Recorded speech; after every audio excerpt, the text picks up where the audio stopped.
Have you ever wondered why a metal you cannot eat, cannot drink, cannot grow has driven humanity insane for over 5,000 years?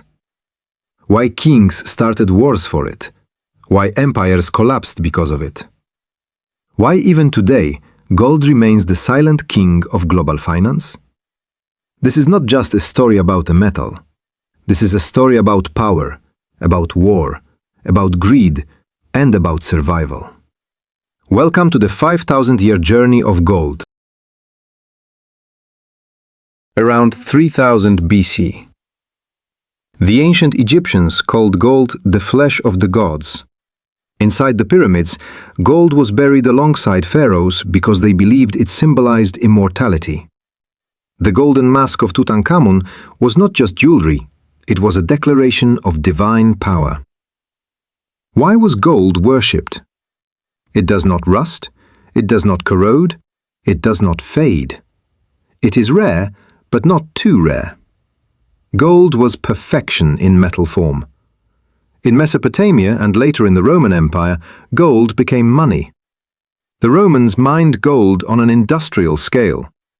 They understood one simple truth: whoever controls gold controls the world. History proved them right. The 15th and 16th centuries. The Spanish did not cross the ocean for exploration, they crossed it for gold. They invaded the Aztec Empire and the Inca Empire. They hunted the legend of El Dorado, the city made of gold. Tons of gold were melted down, entire civilizations were destroyed. Gold was not just wealth, it was the fuel of colonialism, conquest, and empire. In the 19th century, the world entered the era of the gold standard. Every paper bill could be exchanged for real gold. The United States stored its gold at Fort Knox. Gold became the backbone of the global financial system. But then, 2 world wars erupted. War was expensive. Too expensive. Nations printed more money than the gold they possessed.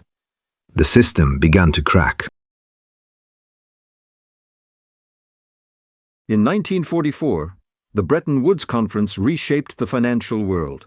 The US dollar was pegged to gold. Other currencies were pegged to the dollar. America became the center of global finance.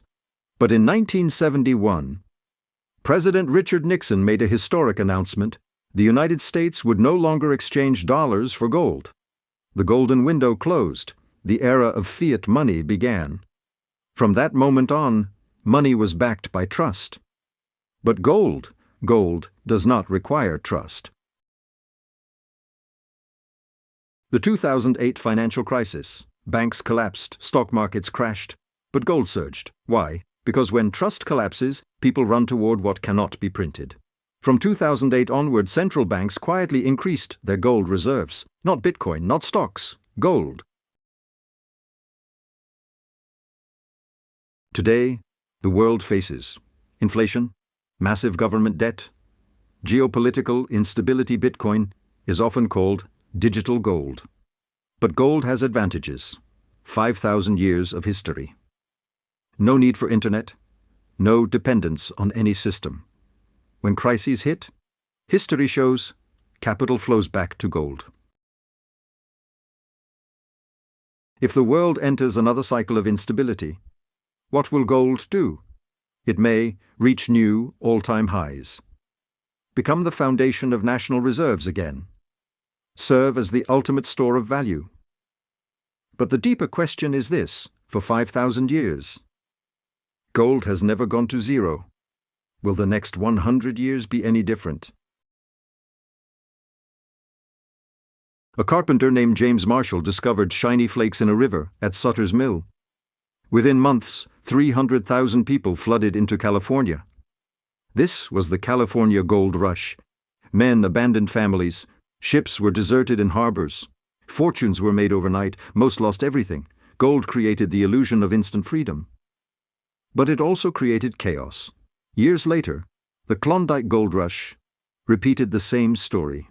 Thousands risked death in frozen mountains chasing metal buried in ice. Why? Because gold represents hope. Hope that one strike can change your destiny.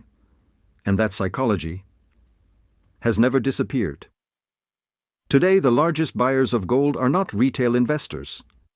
They are central banks, institutions like the Federal Reserve, the European Central Bank, and the People's Bank of China quietly accumulate gold.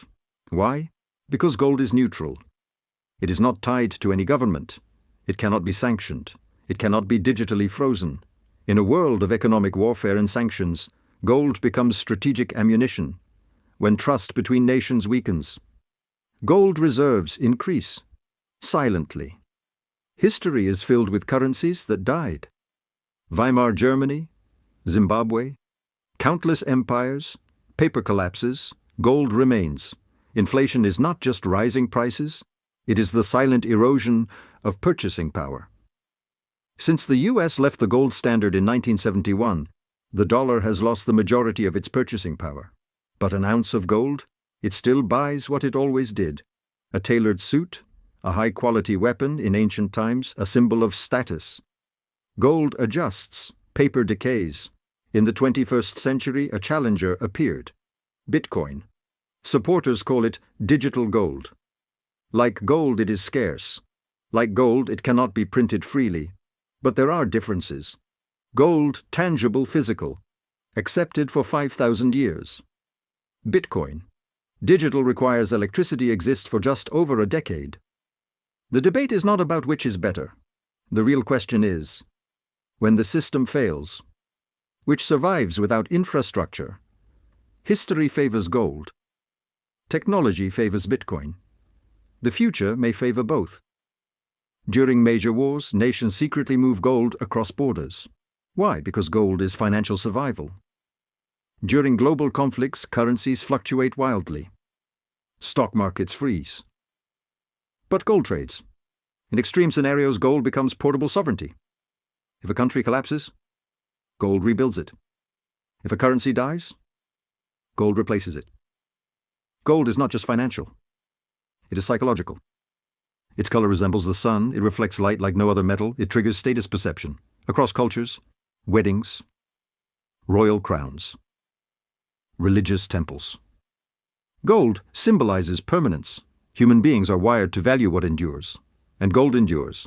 Now imagine this. Massive global debt, rising geopolitical tension, technological disruption, digital currencies issued by governments. Where does gold stand? Perhaps central banks increase reserves further. Gold becomes collateral for new financial systems, or gold simply remains what it has always been. A silent guardian of wealth. For 5,000 years, gold has outlived empires' currencies. Political systems.